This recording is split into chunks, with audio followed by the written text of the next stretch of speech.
sa aking channel. So ngayon guys, gagawa ako ng school activities ng aking student na si Jaleed. Ayan. So ito guys, gagawa ako ng art ng ngipin at saka toothbrush. So ito yung gagawin ko guys. So ipapakita ko sa inyo kung anong itsura. Yan. Yan po yung itsura niya. Yan. So ngayon guys, gukupitin ko siya isa-isa itong teeth at saka toothbrush. Ayan.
teeth with toothbrush and toothpaste.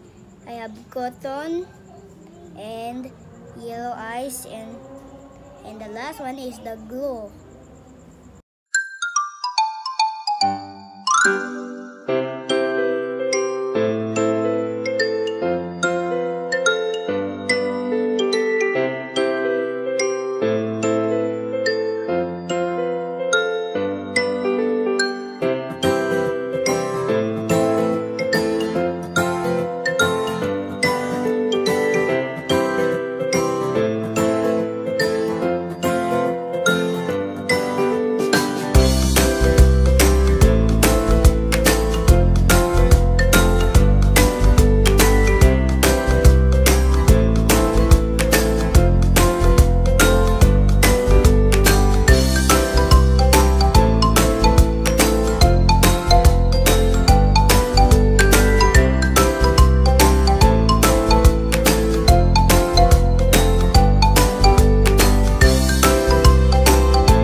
Ends here. Hello, teacher. This is all my teeth that I make. So there's toothbrush and toothpaste. So let us brush our teeth to make it clean. So thank you so much for watching. Bye bye.